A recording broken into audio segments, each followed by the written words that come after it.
You've been hearing us talk about imperial yeast for a while now, and that's because we absolutely love the stuff. With 200 billion cells in each pitch-right pouch, we rarely need to make starters these days. While originally based out of Portland, Oregon, imperial yeast has expanded to the East Coast, meaning even more people have access to their incredible lineup of yeast, including popular strains like A07 Flagship, A38 Juice, A09 Pub, and a Brewlosophy favorite, L17 Harvest. So good. Whether you brew at home or on the commercial scale, imperial yeast has what you need to make the best beer possible. You can check out all of their available strains and start your planning at imperialyeast.com.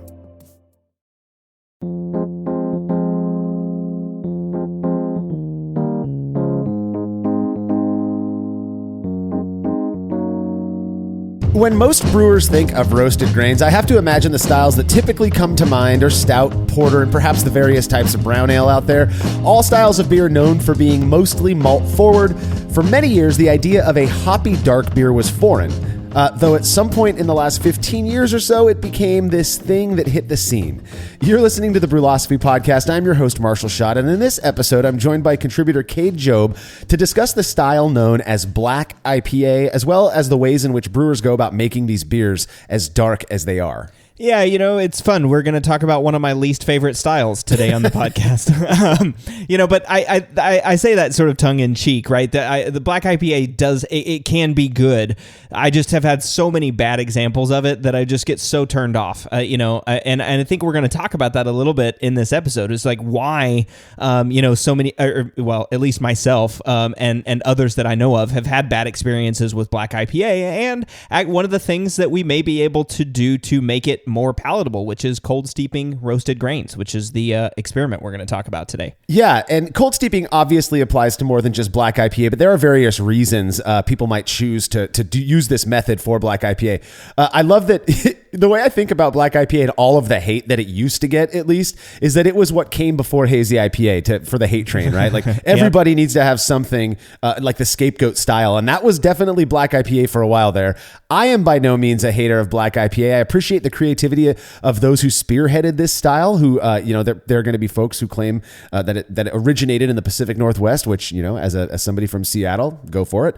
But I've had a few examples that I think are really, really good. I've also had some awful versions of Black IPA, kind of like you, Cade. In fact, I think I've made a single batch of this stuff once, like 12 years ago. I don't even remember what it tasted like, but I haven't made it again, if that's, says anything about my thoughts on this style.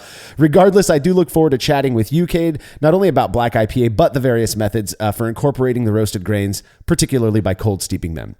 All right, if you like what we're up to and you want us to keep doing it, consider becoming a patron of Brewlosophy. By committing to a small monthly pledge over at patreon.com/Brewlosophy, you'll receive rewards like access to unpublished recipes, unique discounts at YakimaValleyHops.com, and an invite to a monthly live Q&A session with somebody in the brewing world. This month, we've got some really rad rewards. $5 off 1-pound bags of Mackenzie hops. This is a brand new hop. I believe, Cade, maybe you've heard of it. It was bred in Oregon for being grown in Oregon, and apparently it imparts really nice fruity characters. Have you used this hop or heard of it? That's interesting. I have not heard of it, but now I'm going to go research it because that sounds really interesting. Yeah, $5 off 1-pound bags. You can get as many 1-pound bags as you want to. So there's that reward. Our guest for this month, February of 2022, is research and development scientist from Yakima's John I. Haas. That's Julia Jennings, whose job includes doing a mix of fundamental research on hops and assisting in the development of awesome new hop products. Julia's been deemed the Hop Witch of Haas, which is a moniker she wears with pride. Whether you're a hophead or just somebody interested in what goes on behind the scenes of one of the world's biggest hop companies, this session is going to be for you. You're going to love it. Julia's going to be hanging out with patrons on February 26th, 2022. So you got to make sure to make your pledge of just $3 or more by Friday the 25th, which will also give you access to all past sessions with guests like Scott Janish and Michael Tonsmeyer from Sapwood Cellars, Owen Lingley and Casey Helwig from Imperial Yeast, and many, many more. To check out all of the rewards you can get for helping us do what we do, head to patreon.com/Brewlosophy. And if you wouldn't mind letting us know what you think about this show by rating and reviewing it in Apple Podcast or wherever it is you listen to podcasts, like Spotify. We'd really appreciate it, as in addition to giving us good feedback, the reviews make the show more visible so that those who may not have heard of us yet can more easily find it. Feedback is brought to you by Brewers Hardware, who offer brewers beautiful stainless gear from fittings, kettles, and fermenters to brew stands and incredibly well-built turnkey systems. Do yourself a favor and head over to brewershardware.com the next time you're in the market for brewing gear. They're sure to have whatever it is you need, and be sure to mention Brewlosophy at checkout so they throw in a free gift. Again, that's brewershardware.com. Tobias Gretamark had some feedback on episode 216 where we talked about brewing with caraway seeds, something I've never personally done. Cade, I'm not sure you have either, but Tobias says, as a resident of Sweden, a neighboring country to Lithuania and Latvia, I can tell you the reason for caraway cheese. In the not so good old days, before efficient farming, there was a big issue with spring onions in the fields, and cows love spring onions. My mom, who was raised on a farm during the 50s, told us kids that every spring they manually had to clear the fields of spring onions. Why? Well, in Northern Europe, all cows are tied in a barn during winter with a rather single-sided diet. In early May, when they're released to the fields, they'll eat the spring onions for a treat, which results in onion-flavored milk. Quite disgusting, he says. My father, who worked at a local dairy in the mid-60s, told us that they could tell when cows were released to the fields because the dairy would smell like onions. From mid-May to mid-June, they had to season the cheese to cover or hide the onion taste, and the preferred spice was caraway seed. These days, you can still find caraway cheese in supermarkets in Sweden, and cow releases are a big thing here, with many farms making a public event out of it. This is very interesting. In Latvia, which again, I'm not Latvian, but my wife and her entire family is, caraway cheese is called Jāņasirs, which basically means the cheese that they serve for the Jāņa celebration. This is amazing summer solstice celebration that happens over June 23rd and 24th. Tons of beer is consumed as well. Well, in the 20 plus years that I've been, a part of the Latvian scene, I've never heard that caraway was added to cover up some other less desirable flavor, but it makes sense to me. I couldn't find anything when I was asking my wife about it, or kind of looking into the history of Jāņasirs in Latvia. But again, it makes sense how that might originate by trying to cover up the oniony flavor of cheese, which, to be honest, onion cheese kind of sounds pretty tasty too.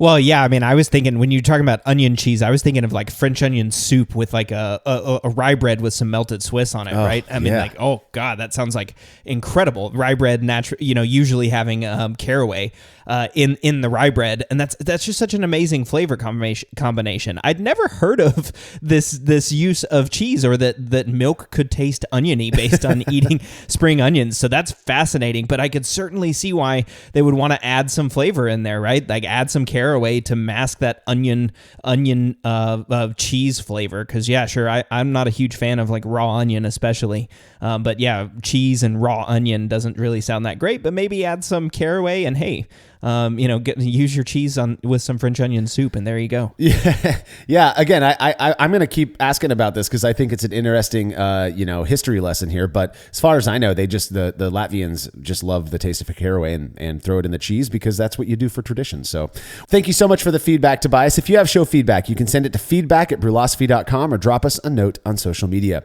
So we may be talking about black IPA in this episode, but classic stout is one of my favorite dark beers. When I first heard of oyster stout many, many years ago, I seriously thought it was a joke, like an April Fool's thing or something. But no, there is a pretty long history of brewers making stout with this tasty mollusk. Listener Rob Cohen, who lives in Northeast U.S., sent me a bottle of Black Barn No. 20 Oyster Stout by the incredible Maine Brewing Company, and there was no way I was going to keep this one to myself. 1 minute beer review with Justin and Tim. This is a dark fellow right here. I can't see it. Oh. This is a... Oh, I'm not gonna lie. I'm hesitating drinking this. Yeah. Ooh, that's a chocolatey sucker right there. That is. Well, this is gonna be interesting to take a sip, because this is. I mean, I think drinking this is gonna make you the mayor of Flavortown. That's metallic. Metallic. Yeah. Are we drinking the same thing? Yeah. I'm not tasting the metallic, but I mean, super toasty, super malty, super caramely. I mean, it's like you just let a pile of onions just caramelize down to the nth degree. I don't like it. I tell you, this is drinkable. I don't know. Really? Yeah, I could drink this. I wouldn't want to drink a lot of these because You could watching. I mean, we're only like 6 months from swimsuit season, so I can't drink too much of this. Gotta watch your figure. I gotta watch my figure. This is pretty good. it's not like when you look at those dark beers and you drink it and it's just sour and bitter and It's got a lot. I don't know. is this like a porter type of a? It's not for me. The more I drink it, the more it would be a one and done type of a It beer. would definitely be a one and done. This is good. I mean, I can tell that. I bet this has a pretty high alcohol content. I mean, there's a lot of flavor in this. I just get metallic-y. Metallic-y. I Like do. chewing on aluminum foil metallic-y. Kind of, yeah. I mean, it's definitely, it has a roast to it, but I feel like if you took hops and caramel, you make caramel, but hops and sugar, and then you just cooked them down and then chewed on them after about 45 minutes, that's what with some aluminum foil. No, I'm not getting any aluminum foil. I liken that to off-putting, but I mean, I don't love it, but I definitely don't hate it. Yeah, I'm good with not drinking anymore. I'm going to give this 5.5 Timmy J's. Well, that's just pretty good. I'm just going with a 1. A 1? It's not. Are we drinking the same thing? not We have for to be me. drinking the same thing. You know what? It's just not for me, Well, and that's okay. a broken clock is right twice a day. It's not your time. Over the years, I've realized there's just something about dark beers that Tim happens to perceive as metallic. I have no idea what he was talking about in this beer. Like Justin, I did not get metallic at all. To me, this beer had a very delightful blend of coffee, caramel, and toast. I thought the flavor was a little bit thinner than expected just based on the very rich aroma. But all in all, it was a really, really good beer. Was it brewed with actual oysters? It sure was. Yeah, I think Oh what my they God. do, I was kind of looking into it. I think what they do is they take the shells, the oyster shells, and they bag them up and then put them in during the boil. Oh, awesome. That sounds like something I don't want to drink. But no, that's funny because I heard about this when I was aware that this was being shipped to Justin and Tim before they did this interview. And I'm actually surprised at how much you guys liked it. I didn't think oyster stout would taste very good just because I always consider like oysters just as briny, salty. Yeah. Right. And Yeah. so I was just like, oh, it's just a salty porter, which actually now as I think about it, like salted chocolate, I mean, that goes well together. Right. Like sea salted chocolate. Sure. This is a stout, so it's going to be a little bit more roasty and a little bit more bitter. But hey, I mean, if you guys liked it, maybe that salt actually kicks up the sweetness a little bit, like it does in other dishes, which is pretty cool. But yeah, maybe if when I get up to the Northeast, I'm definitely going to have to seek out and find a oyster stout to try. Yeah, so I was completely biased. I knew what this beer was while we were drinking it. The guys had no idea, and maybe it's because of that bias, that awareness of what the beer was. But I did, I think I got a little bit of a briny thing just at the tail end of the flavor, like in my mouth. But it was not bad. I've heard of this style. I knew people were brewing it. It never sounded very appealing to me. But it was good. So, there's a reason they're making this. And I've got a little bit more information on this particular one. They say, seeing as the dark roasted malts typically used in a stout recipe are fairly acidic, the calcium carbonate from the oyster shells balances out the pH of the beer when the shells are added to the boil kettle. Brewing with oyster shells is simply a very primitive way of tweaking water chemistry. For this batch, we use the shells of 50 oysters from our friends at Love Point Oysters. This is definitely not a beer style that tastes like oysters. Instead, the oyster shells soften any harshness from the roasted malts, resulting in a very balanced and highly drinkable 4.3% ABV dark beer. So Justin was wrong. Not a strong beer at all. And again, I thought it was quite good. So thank you so much for sending that beer in, Rob. If you have a beer or any other fermented beverage you'd like to send in to be reviewed by Justin and Tim, you can email me, marshall@brewlosophy.com, and we will get you all set up. All right, we'll be right back after these messages.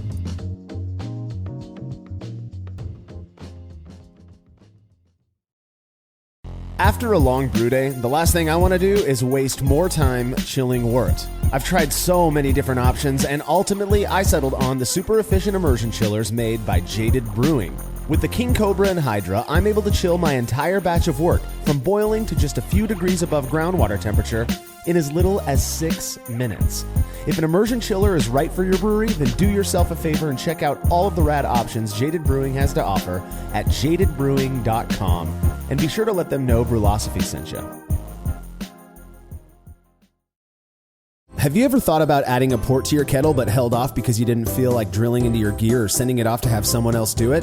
From the makers of the world's fastest counterflow chiller, the Xchillerator, comes the Hangover, the easiest way to add extra ports to your kettle as well as countless other options. Mount a faucet to your keg for easy portable pouring. Set up the perfect whirlpool arm. Hold a heating element in place. All of this and so much more without permanently modifying your gear. Manufactured right here in the United States, the Hangover offers brewers too many convenient solutions to list here. So head over to xchillerator.com today to see what the Hangover can do for you. There's no denying that stainless steel is the best material for brewing equipment, and Delta Brewing Systems offers some of the lowest prices on high-quality stainless gear, like the Firm Tank, which in addition to holding 8 gallons or 30 liters of work, comes with a domed lid to even further reduce the chances of a messy blow-off. Plus, it can hold up to 4 psi of pressure for closed transfers. Delta Brewing Systems also has their own line of brew kettles as well as one of the lowest-priced all-in-one electric brewing systems out there, and their prices are shockingly low. If you're in the market for legit stainless gear that won't break the bank, do yourself a favor and head over to deltabrewingsystems.com today. Craftmaster Growlers takes traveling with and sharing beer to a new level. Made from heavy-duty stainless steel, Craftmaster Growlers are double-wall insulated and can keep beer cold for up to 8 hours. Unlike typical growlers, Craftmaster Growlers come with a swiveling tap and fully integrated CO2 regulator cap, allowing beer to stay fresh for 2 weeks or more. The square design takes up less space and will fit in most refrigerator doors, and every Craftmaster Growler comes with a 1-year warranty. There are 64 and 128-ounce versions available over at craftmastergrowlers.com.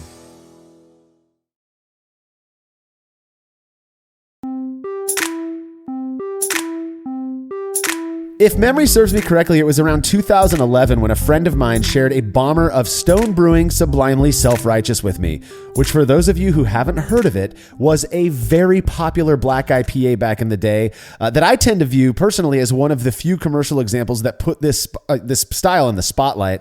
I'll never forget the incongruity between my expectations, obviously based on the way it looked, and what I perceived in reality, a veritable hop bomb. Now, I think it's only right to start any conversation about black IPA with a little bit of history that includes, of course, its name. Yeah, I mean, black IPA, right? This is. I mean, clearly, it's black IPA. I think, right? You know, but there's this other part of it that at least I wasn't aware of until I moved up here to the Northwest, and that's this Cascadian Dark Ale, which sounds really cooler, way cooler than black IPA, at least in my. That's because you live in the Northwest now, Cade. The only reason you would think that it's cool. Maybe. The part that cracks me up is that I remember as black IPA was becoming a thing, and it was being called black IPA, people were saying, that makes no sense. So it's a black pale ale, India pale ale, because we know what IPA stands for. So there's a part of the whole Cascadian argument that I like, because it's a Cascadian dark ale. You're not saying it's a pale black beer, you know. So I get that piece of it, but also, you know, they want to own it up there. And as somebody who spent 13 years in the Seattle area, I get it. You know, that you really are the ones who were at the forefront of developing this style, or at least pushing this style out into the masses.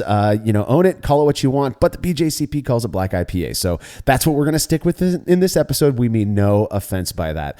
It's a very young style, though it has been around for a while. I read somewhere that it was first brewed commercially by Greg Noonan, I believe, who is in some ways, I don't want to get too much into this, but in some ways kind of associated with John Kimmich and the whole Alchemist Brewing and all that. But it sounds like he was making a hoppy dark ale for a while. But that kind of is what people pointed as being maybe the first that this style kind of hit the scene. Yeah, you know, and that's I think that's from the BJCP guidelines, right? In the history section there, they talk about how Greg Noonan, and I think it was called like Black Watch IPA, was what he called it. But there's also like some commercial examples that they list there too, which are things that I haven't tried yet, but I live near all of these. So Deschutes Hop in the Dark, Rogue Dad's Little Helper, and Widmer Pitch Black. Those are 3 big, huge breweries up here in the Pacific Northwest that all have an example of this beer and have made this style, it seems like, somewhat popular too. So that's pretty interesting. And I guess that's why we call it or why there's this controversy about whether it's Cascadian Dark Ale or Black IPA, right? I mean, Greg Noonan calling it Black Watch IPA, but then the guys in the Pacific Northwest, or the people up in the Pacific Northwest, saying Cascadian Dark Ale. But all in all, really, I mean, what it is to me, it's just an American IPA that's dark, right? Yep. And it's not, and when I say dark, I don't mean dark as in like it's stout or it's a coffee or like burnt flavor. It's just literally an IPA that's colored dark, in my opinion. Well, that's what the whole idea was supposed to be, right? Is that you're making this IPA, basically, that just, in addition to all of your normal IPA stuff, also happens to be very dark. And how do you get that darkness in there? I remember as the interest in black IPA, again, this is like 12, 13 years ago, is really starting to kind of ramp up. Again, this was like pre-hazy IPA days, right? We all had this other thing to focus on, and it was this black IPA. And I remember hearing people say stuff like, in a good example of black IPA, you could drink it with your eyes closed and it would taste like an American IPA. To me, that doesn't make any sense. There's no reason to add something just for the way it looks, right? I mean, we've had this argument so many times with hazy IPA that the haze is a function of the process to make those beers. It's not that you're intending to put it there. And we've all had versions of, say, hazy IPA and or black IPA where you could tell the brewer was just trying to make it look a certain way, and it ends up actually not tasting good. You end up having a yeast bomb of an IPA type of thing, or you have basically what it is, an American stout that happens to have a lot of hops in it and doesn't taste good at all. The biggest argument that I heard against black IPA was there's this like roasted grains do not go with hops. There's this clash that happens. It's kind of like if you were to put oil and water together and then try to make it enjoyable. People just didn't like that combo, the roasted grains with the hoppy character. And so the idea was to minimize that roast while still getting other characteristics of the roasted grains in there, that nice, smooth, chocolatey, just kind of generic roasty character that doesn't overwhelm the beer. At least that was my thinking on this style. Yeah, and I mean a couple things there, right? Like I'll list them out and then jump back to them, right? This is darker malts or darker color is going to add a little bit of flavor, right? I mean, as far as I know, there's other than just using food coloring, which I guess you could do, but I don't think most people are doing that. Most people are using some version of dark malts, so that's going to add a little bit of flavor too. The other thing is that, and this is a shout out to my friends who are listening to this podcast who live up here in Oregon. If you know something about Cascadian Dark Ale, or why it particularly came up or was popularized in the Pacific Northwest, that would be fantastic to hear, because Marshall's earlier comment is like, why would you just want a, black colored IPA just for funsies? I mean, we make green beer for, St. Patrick's Day. So, just for funsies. But the third thing, and this is, I think, what you're getting at here, Marshall, is that the BJCP guidelines say, drinkability, this is in quotes, so this is actually a direct quote, drinkability is a key characteristic of this style. Now, of course, that's a key characteristic of all styles, right? I mean, because if it wasn't drinkable, we wouldn't want to drink them. But that's that hits the nail on the head. It's a euphemistic way of saying they don't need to be roasty and bitter and acrid, because that clashes with hops, and that's not a desirable taste for a lot of people. And I think that's in fact not typical of the style. If you get something that's super roasty, super acrid, super black coffee, ashy, are some descriptors of it, with a high hop content, that's going to be, and I've had this example, that's not a particularly enjoyable style. So again, with black IPA, what you're trying to do is make more of like a hoppy porter, I guess, right? You want the roastiness and you want a little bit of the dark malts, mostly the color, but not to overwhelm the hops and certainly not to clash with that bitterness. And so that's where it's difficult maybe to brew a good black IPA.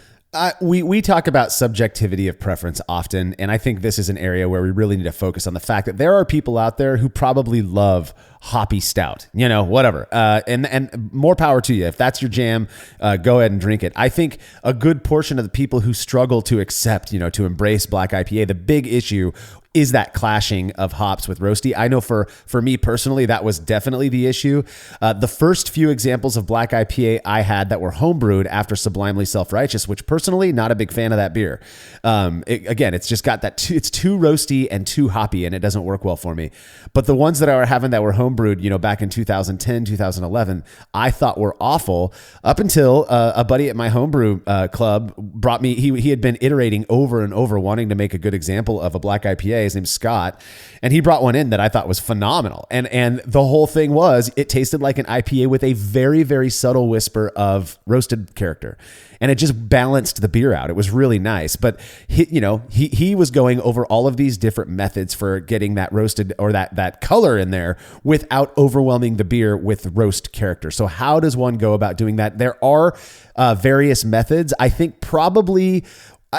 correct me if I'm wrong, Cade. When I think of black IPA, the ingredients that are used to make this style of beer, my mind goes straight to huskless grains. I mean, that there's a big thing out there that if the husk is where you get that harshness, right? That burnt husk on a barley kernel is where you get that harsh, kind of acrid, ashy characteristic. So if you're using grains that have either had the husks removed or just don't have husks, then you're going to already reduce the chances that you're going to get that kind of acrid character.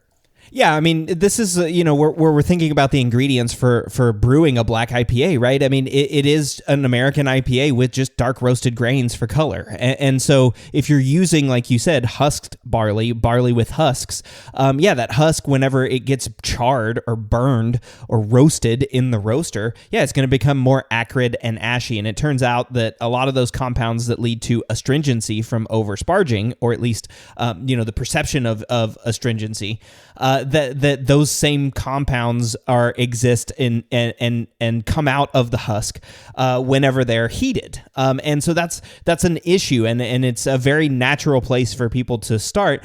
But if you look at an actual roasted grain, and specifically if you've ever brewed with like Midnight Wheat or Carafa 2 or any of these other, huskless roasted grains, the grain itself is actually roasted too. And if you just bite the grain, it tastes like coffee. It tastes like dark roasted coffee. So you are also getting bitter and sometimes acrid, compounds out of the grains themselves. It's not just the husk, even though I think, you're starting with a lower bitterness amount, but it's important, I think, to remember that the grain itself is also going to be contributing some of those bitter roasty characters that may or may not be, be desirable in your black IPA. Yeah, absolutely. I mean, we use huskless roasted grains in other styles as well. The idea being you're still going to get, that roasted character, but ostensibly, it's much smoother than a husked version. Probably one of the most popular grains that I see used in black IPA is Carafa Special. That's usually Special 2 or Special 3. The nice thing about going with the darker dehusked grains like that is you don't need to use as much to get that beer dark. And that's the idea. Again, the lower amount, the less you can actually use while still getting that subtle characteristic in the beer, the flavor and the aroma, as well as that darkness, the better. I mean, that's the idea that you're going for. Midnight Wheat is another excellent huskless grain that I've found personally really does just add this smooth, I call it generic roast character because it doesn't really, to me, come across as chocolate or coffee. It's just this kind of nice beery roast character that's smoother than your roasted barley or your chocolate malt. Be careful if you're using Carafa. The dehusked version of Carafa is the Carafa Special. I wish they would just call it something different. But if you're buying Carafa malt, you're actually getting husks. There's husks on Carafa. So if you want huskless, you got to go Carafa Special 2 or Special 3. Yeah, and I've used all of those. I've used Carafa and Midnight Wheat, and I do like the Midnight Wheat exactly for the same reasons you're saying. It's just with more like general roasty character, and it's nice, and I like that. From like a scientific perspective though, those grains are still adding that same acridity, ashy, or roasted character to the beer when you're exposing them to heat. And that's sort of one of the issues and one of the reasons for wanting to do the experiment that I did today is that we're talking about today. Is this exposure to heat, right? When we expose these grains to heat, we extract a lot of these other maybe undesirable compounds, and it comes out of the husk a lot easier than it comes out of the grain. And so I think that's another reason why we see this drive towards huskless grains in black IPAs. But I wanted to throw that out there too because I think that's going to relate to some things that we talk about in a few minutes. Yeah, I mean, absolutely. Like you said, there's a lot of what we what we talk about, or what we believe, I should say, in brewing. That informs our process. One of them being this idea that huskless grains aren't going to impart as much acridity and stuff like that. A lot of it is kind of conjecture. I made this stout one time. It was really harsh. I happen to use roasted barley, which has husks on it. So I'm going to try this huskless version, and it's not going to be as harsh. We've actually done experiments comparing huskless to husked grains, and we'll talk about those in a future episode, but we'll suffice to say it likely isn't having that huge of an impact on the characteristics of your beer. But there are process variables that people can engage in as well, as a means to keep that roast character more subtle. I think one of the most popular approaches for black IPA, again, is to add the roasted grains, whatever roasted grains you're going with, but oftentimes it is the huskless varieties, adding those towards the last maybe 10 or 15 minutes of the mash, also known as capping the mash. Yeah, capping the mash, I think, this is also getting at that same property that I was just talking about, right? As you expose these to heat, the more you expose them to heat, the more those compounds or those undesirable roasted, ashy, burnt characteristics come out of the grain. Yeah. And so that's where, that's one alternative that's used for minimizing that character, is just throwing some roasted grains in for like the last 5 minutes of the mash, to just reduce the amount of time that they're in contact with the grains. And I've done some brewing with that as well, and I know we've done some brewlosophy experiments on capping the mash, but it's just that sort of general principle of reducing the amount of heat and contact time that those roasted grains are having with the wort, which is like another example in similar to capping the mash is steeping the roasted grains after the mash. So just like not including them in the mash, maybe just like dropping them in a little bag as you ramp up to temperature, and then pulling them out, so that they're only in the wort for just a short amount of time. So that's another way that I think brewers are trying to address this issue of avoiding bitterness or avoiding this acridity in beer that comes from those roasted grains. Another really interesting approach, and I think I've had 2 or 3 black IPAs that were made using coloring agents like Cinnamar, and that you talked about using food coloring. That's basically what Cinnamar is. If you haven't heard of this stuff, Vireman makes it. It is made, I believe, from Carafa Special 3, and then they create this extract that is arguably flavorless. It obviously has a flavor in its concentrated form, but I made a blonde ale. We when I went out to New Zealand, we designed this fun experiment to do with the people at the talk I gave.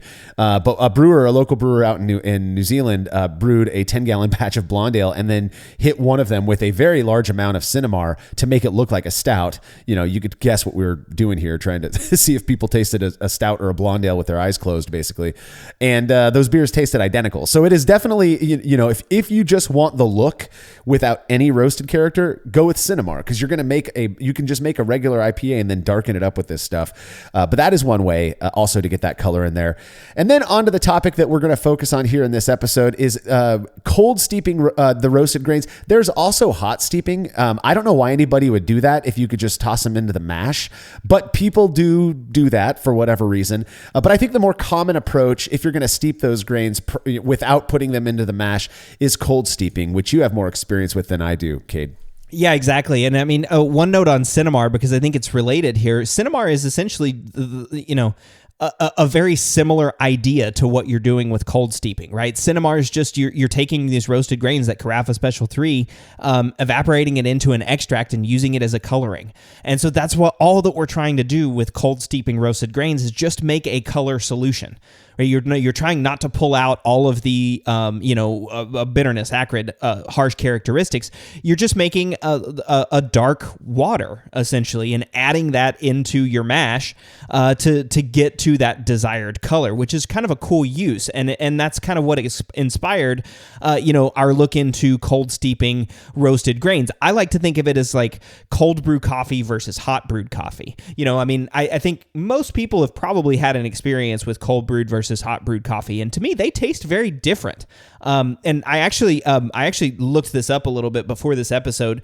There's actually a study that looked at the differences between cold brewed coffee and hot brewed coffee. I mean, like a scientific study, and they found that cold brewed coffee is less acidic and had fewer browning compounds, so that's the Maillard browning compounds, than hot brewed coffee. And those browning compounds and potentially that acidity are potentially what's causing the use of cold steeping grains to give what a lot of people perceive as a smoother character, right? Yeah. A smoother, less roasty, less acrid, just sort of a nice, more round character that we're going for. And I thought that was a really interesting comparison, looking at cold brew versus hot brewed, and understanding that coffee beans are roasted in a very similar process to the way that malts are roasted. Almost exactly the same, actually, is my understanding. The only thing that I have, not really a criticism, but I guess a question that I would have about the coffee analogy is that when you're making hot brewed coffee, it's getting far warmer than your, between 150 degrees and 160 degrees Fahrenheit.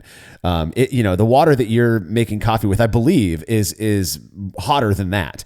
So who knows? I mean, maybe that heat. I mean, arguably, it's been said at least that the heat from the mash, even at mash temperatures, is enough to extract those more acrid characteristics from roasted grains, particularly if they have the husks on them. So by cold steeping, then we should be able to get away with making a smoother tasting roast character that then you can then add to your black IPA if that's the style that you're making. Now, my understanding, Cade, when you do this, you're doing the cold steeping of the grains. Are you doing it in your fridge? You doing it at room temp? How long do you do it before you add the liquid to the beer or to the wort? Yeah, so the couple of times that I've done it, I just let it sit on my countertop, right? So just like room temperature, and I do it for about 24 hours. So it's essentially just like making a wort tea. I'll pour out a couple liters or a couple gallons or maybe a half a gallon or so of water into a glass container and then just dump the roasted grains in and let them sit overnight. So it's really that simple to cold steep the roasted grains. And again, that whole point is we're using this just as a coloring solution. I'm not trying to extract any flavor out of that grain. All I want is the color. And if it's a little bit smoother by using cold steeping versus hot steeping, as they found in that coffee study, then that's a really good reason to try to use this in a black IPA, especially because you're not trying to get that color adjustment. So yeah, just sitting it out the night before and then waiting until the mash is done to dump that liquid back into the mash. All you're doing is at the end of the mash, you're just adding this cold solution to the mash to just add that color that you want, which is important. If you are using a cold steep method, make sure that you adjust your brewing water calculations. If you're dumping that water in the end and you don't dump it in the other batch, you might just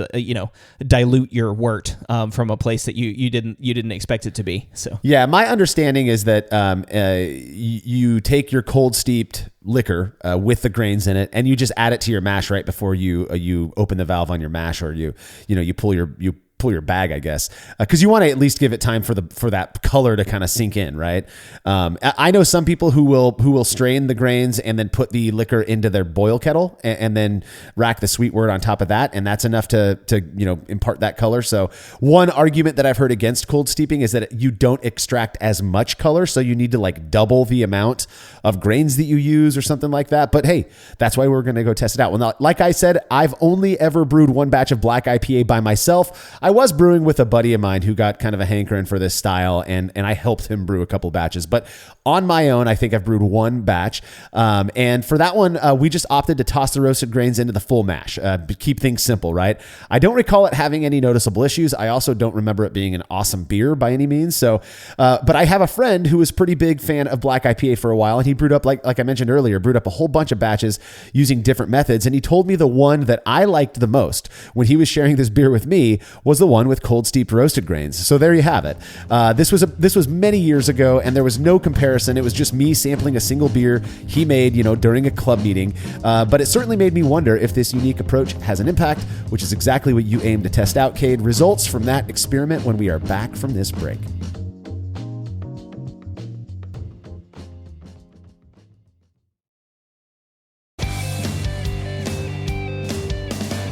Compact and simple to use with a small footprint for brewing indoors, the Grainfather makes it easy for you to brew professional quality beers at home. The Grainfather is an all-in-one brewing system that lets you brew all-grain beer in a single, compact stainless steel unit. It uses an electric heating element and pump to maintain a constant temperature and to circulate the wort during the mashing and cooling stages. It also comes with a counterflow chiller to reduce chilling times and produce high-quality wort. And now, with the addition of their conical fermenter, the Grainfather takes things one step further by offering homebrewers state-of-the-art temperature-controlled fermentation just like commercial breweries use. And with the Grainfather Recipe Creator and Connect app, you can easily design a recipe, sync your brewing system with your phone, and then just sit back and relax as the app takes over and assures that you maintain your scheduled mash temps and boil schedule. Head to Grainfather.com to purchase your all-in-one brewing system today and to sign up for their free recipe creator tool. Once more, head on over to Grainfather.com, that's Grainfather.com, and get started today. Family-owned Atlantic Brew Supply is the largest homebrew shop in the Southeast. No gimmicks, no multinational corporate overlords, and no BS. They offer exclusive malts, yeast, and more from local artisans, as well as award-winning recipe kits. They also sell professional brewing gear and cask equipment from sister companies ABS Commercial and Cask Supply. Most ingredients are available by the ounce, plus Atlantic Brew Supply has an on-site calculator to help you craft your best brew. Orders are processed same day, and 2-day shipping is guaranteed for East Coast customers. Get 15% off your first order using promo code BREWPOD, that's BRUPOD, at AtlanticBrewSupply.com. As every brewer knows, the best beer requires the best hops, which Yakima Valley Hops provides fresh from the source to brewers around the world, carrying everything from classics like Cascade to modern favorites like Galaxy and Mosaic, as well as other ingredients and gear. Yakima Valley Hops has it all. And don't forget to check out their new podcast, The Late Edition, where the YVH crew goes into depth on our favorite plant with industry experts. Head over to YakimaValleyHops.com now to see all they have to offer and subscribe to The Late Edition wherever it is you listen to podcasts.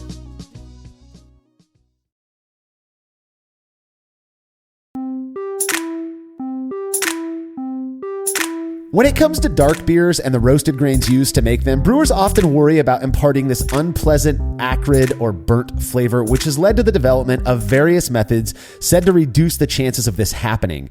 One of these methods is cold steeping the roasted grains rather than including them in the mash, which you recently tested out on a black IPA, Cade. Yeah, so this was a very standard black IPA recipe. So I made dual 5-gallon batches of black IPA in my Brow Supply units, and a pretty simple grist bill. So this is very, very, very close to what I would do in just a regular IPA, but I just added some midnight wheat. So I did 81% pale malt, 15% Munich malt, and then 4% midnight wheat, which is just enough midnight wheat to get that color that I want in the black IPA. And this is sort of an important part to discuss why we wanted to do midnight wheat. And whenever I first pitched this experiment, there was a lot of back and forth actually between the brew guys about what specific grain to use for cold steeping, because midnight wheat is debittered, right? It doesn't have that husk, which is kind of important, and that is exactly one of the reasons why I wanted to use this, is not have extraction from those husk materials, but just have the color from the grain itself and cold steep it so that ideally I would get the smoothest, least flavor impact, but color into this black IPA. Exactly. That's something we didn't really hit on in the last segment, but we talked about ingredient choice as well as process, methods that people can use to reduce that acridity. But blending the two is what's most common, I think. You'll take Carafa Special 3 or Midnight Wheat or something, and then you'll cold steep that, or you'll cap the mash with it, because again, you're really going for the smoothest possible roast character. I think your choice here was spot on, Cade. Yeah, well, I think you were the one that suggested it, Marshall. So I'm patting my own back now. So thank you very much.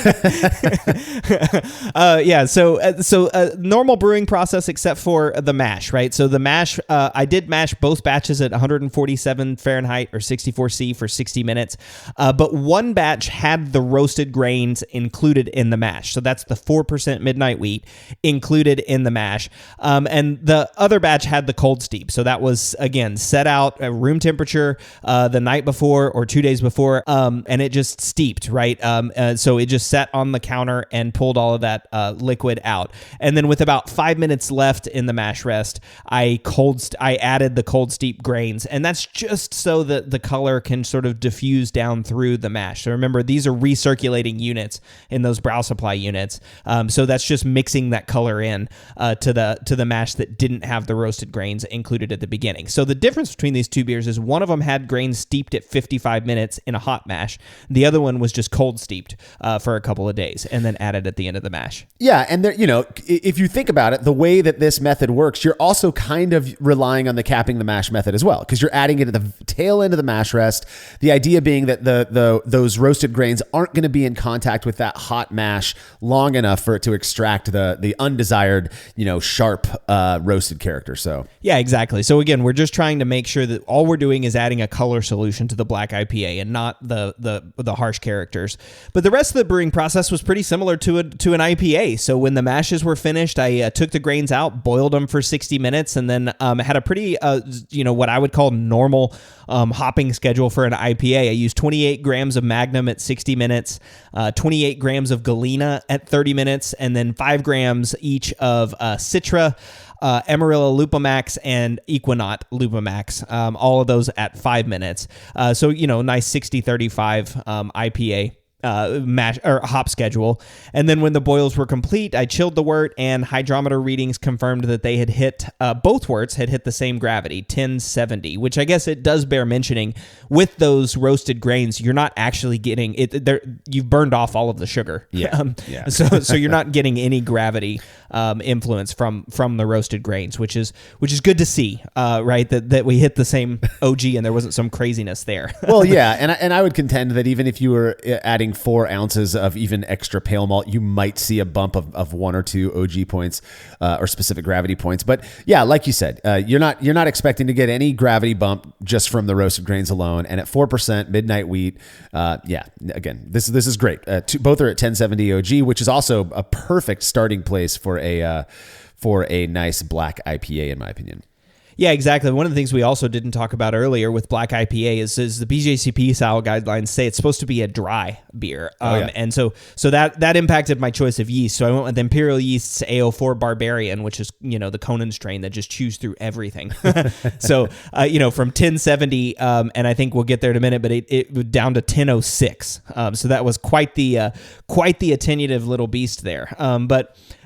So before we get there, I pitched the yeast, and then the wort was left in my fermentation chamber at 66 Fahrenheit or 19 C for 3 days. And then I added my dry hops just like I would do in a normal IPA. So 28 grams of Citra, and then 20 grams each of Amarillo Lupamax and Equinaut Lupamax. So those got a dry hop. So again, the IPA recipe is there. The only difference is just those roasted grains. Yep. And then after a total of 7 days in the fermenter, the hydrometer measurements were showing that it was finished. And again, the finishing gravity was 1006. So this is going to be a dry beer. Oh yeah. But that's good. The beers were then pressure transferred to CO2 purged kegs, placed in my keezer, and burst carbonated overnight before they were reduced to serving pressure. Then they conditioned for a week, and I tasted them. Now, pictures of these beers. The one I guess nit that I will pick with it is that Conan strain, the Barbarian strain from Imperial Yeast, can be kind of difficult to get out of the way. It tends to result in a slightly permanent haze, right? And so I notice in the pictures, I'm looking at them right now, in the pictures that I see, you can tell that the beer is not crystal clear. That's just my preference for most dark beers. I think I talked about this in last week's episode, that there's something weird to me about the way, I don't want to call it hazy, but a not perfectly clear dark beer looks. But otherwise, these beers looked dark. I mean, they were both very dark, right?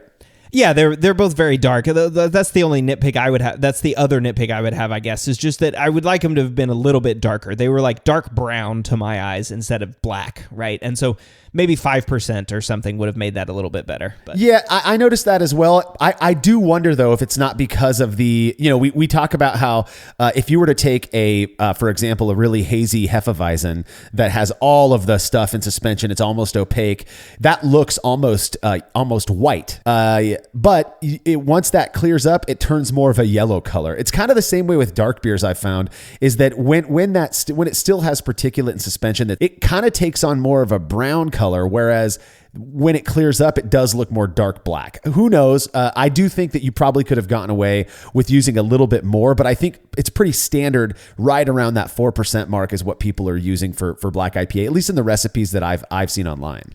Yeah, and it bears repeating, I didn't use gelatin or cold crash these beers just because of the brewing setup that I was at. I was transitioning between two living places, so it didn't cold crash and didn't fine with gelatin. So that might have made a difference here. But I guess the big thing in terms of the experiment itself is the color looks identical. I can't tell a difference in the color, even though it's not exactly the color I would want and not as clear like as you would want. But they look exactly the same in terms of the color and the foam and everything, all those other measurables that you would look at whenever you were trying to determine if those two beers were different. Yeah, one of the arguments that I've heard against cold steeping is that, I think I mentioned it earlier, but that you don't get as much color because of the fact that the grains aren't in that hot mash for an hour, whatever it might be.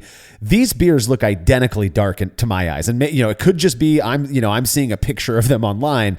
But man, dude, I was expecting that cold steep one to be quite a bit noticeably not as dark as the full mash version. But no, they look identical to me. So I think that's really interesting. Yeah. So it's time for me to taste them, and so this one was a COVID-19 protocol. So there was no blind data. It was just me doing it. But again, doing 10 trials, triangle. So again, the COVID process is just putting 4 cups out there, having my wife mix them around, and then picking 3 and trying to tell one of them that's different, doing that 10 different times. So again, I would have been expected for it to be significant. I'd be expected to get it right 7 times, but I actually got it right 9 times. So that's almost perfect. And I would say that I was definitely able to tell these beers apart. Now they were more similar than they were different. It wasn't like drinking, like a black IPA versus a Pilsner or something, right? They were definitely more similar than they were different, but there was a distinct difference between these. And it took me a while to come up with this, but I think the best way that I can describe it is the cold steeped version was softer, but it also had this like tobacco note. Like I don't know if it not like pipe tobacco almost, right? It was like pipe. It was not like cigar tobacco or like cigarette tobacco. It was more like pipe tobacco. It wasn't like sweet. It was just sort of soft and that dark tobacco color, flavor. I don't know. I mean, I don't know. I guess I don't have a better way to describe that. It wasn't generic roast, because that's the best I've come up with for this. Yeah. Well, I would say the hot steeped one was generic roast, right? Like I would say that's the generic roast character. And I think, that was my preference, was the one that was, or not hot steep, the one that had the grains in the full mash, right? Yeah. And I did prefer that. And I think I preferred it for that reason, is it did have that, what I would just call general roastiness character to it. So, it got the color, but didn't have this tobacco note to it, which was just sort of really not off-putting to me, but it was there and it was prominent, and it was, probably a preference thing, and it just wasn't my preference. I didn't like that flavor. Yeah, it's really weird to me because, I'm not weird. I think curious is probably a better word.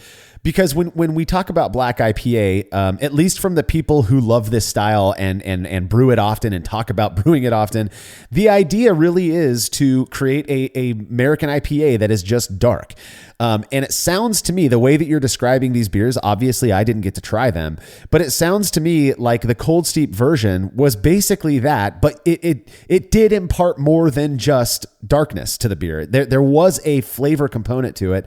It's a part of me wishes so badly that you had the regular IPA with no dark grains and then did that comparison, because I'd be curious if there was something tobacco-y in the regular American IPA. But at this point, just based on the data that we've got and your experience and what you're describing to us, it does sound like the Cold Steep Midnight Wheat did impart some characteristic to that beer that you were able to perceive. And again, subjectivity of preference. You happen to like the one with roasted grains in the full mash. That's great. There are going to be people out there, you might be one of them listening right now, who would prefer the cold steeped version. You got to try it for yourself to know. We are not saying you have to brew black IPA one way or another, but it is interesting, at least based on your experience with this. 9 out of 10 triangle tests, you were able to nail it.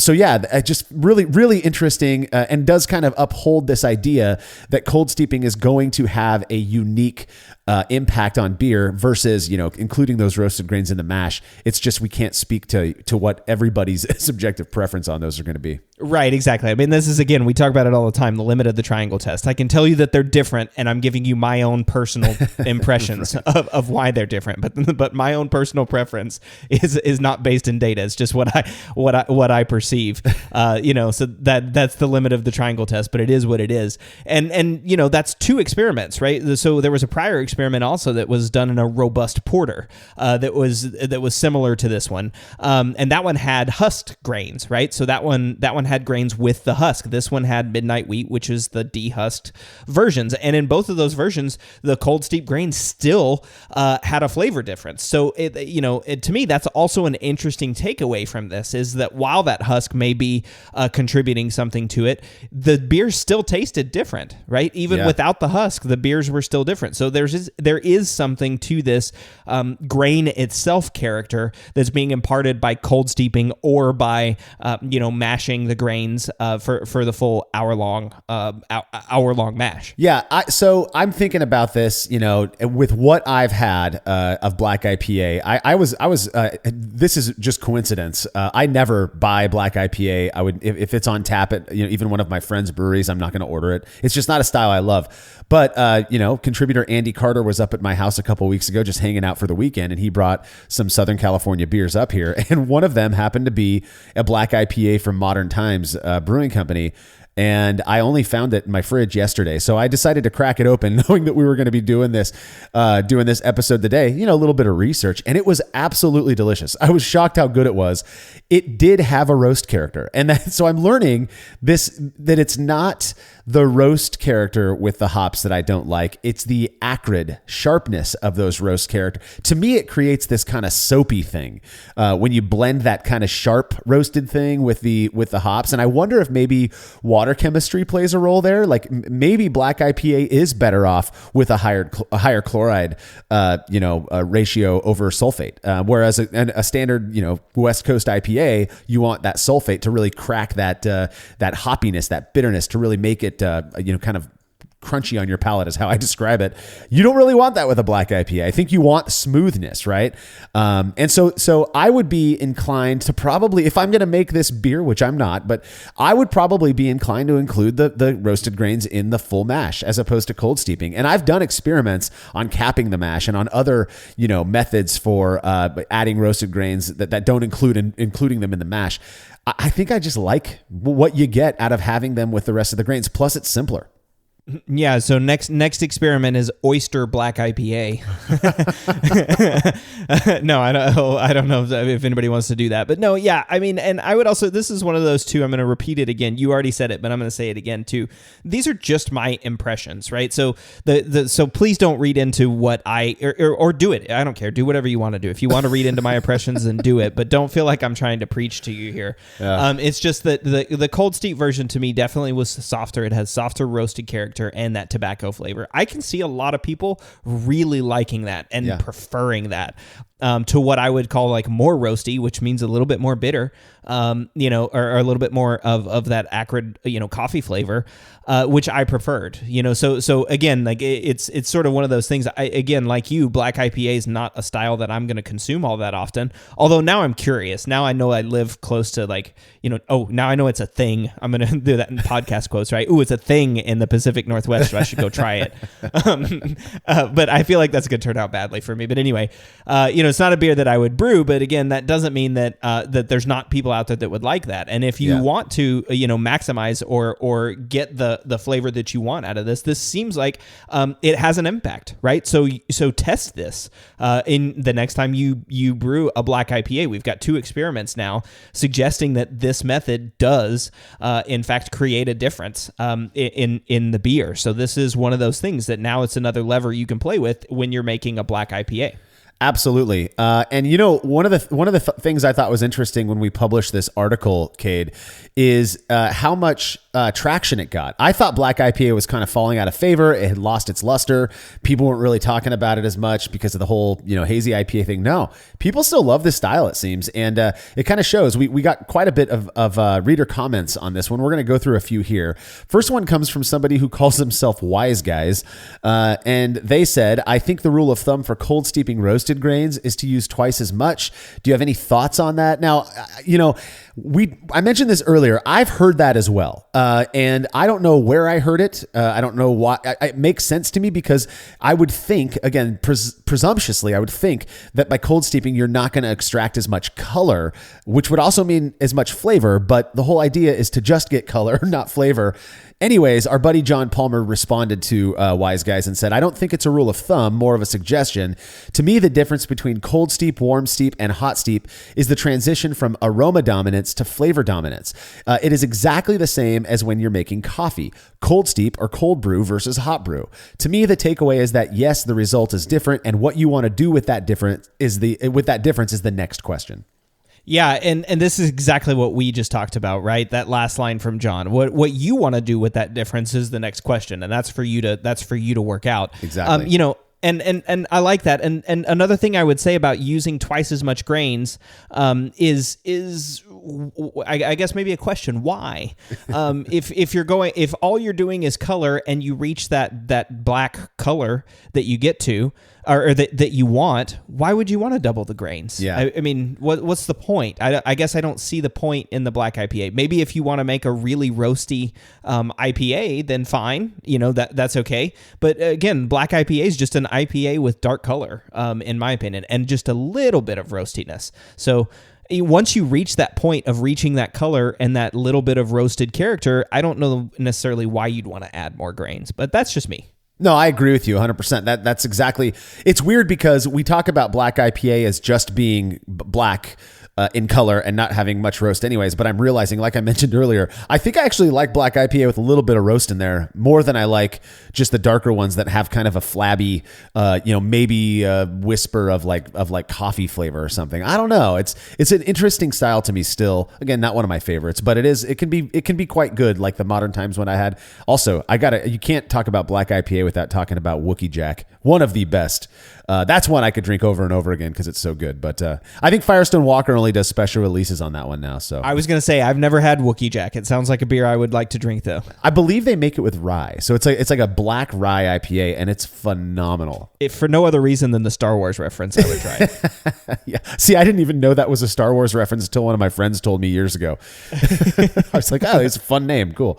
Next comment comes from Josh, who says, another thing to note in all of this is that water profile makes a huge difference here in my experience. Now, I'm not sure if Josh is saying that a different profile in this particular experiment would have made these beers more distinguishable, or if he's more simply suggesting that water profile matters with black IPA overall.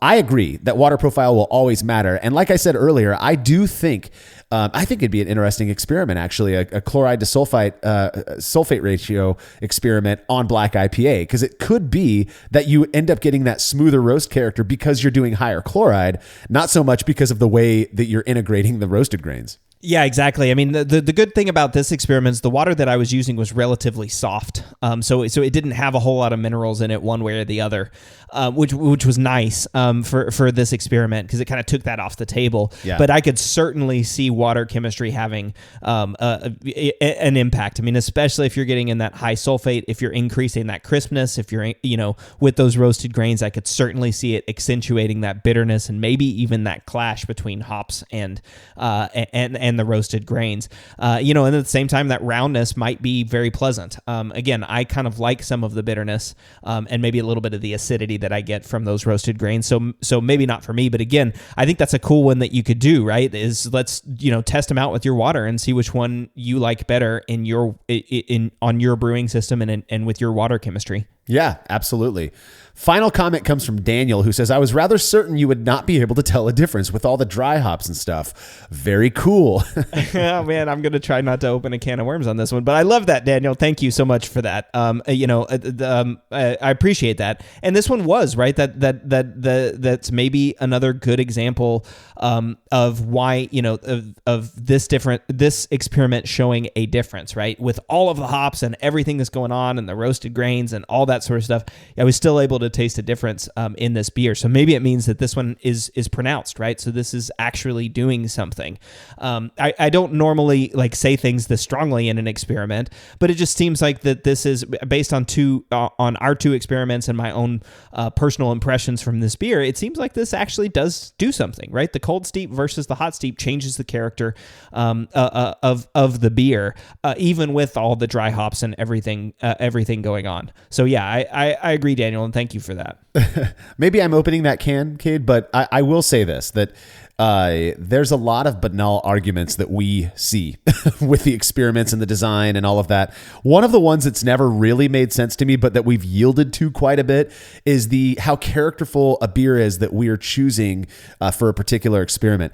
If we're making, if let's say that this one was a IPA experiment. It was an IPA based experiment. I guarantee you, if you had not been able to tell these beers apart, somebody would have said, well, that's because it was too hoppy.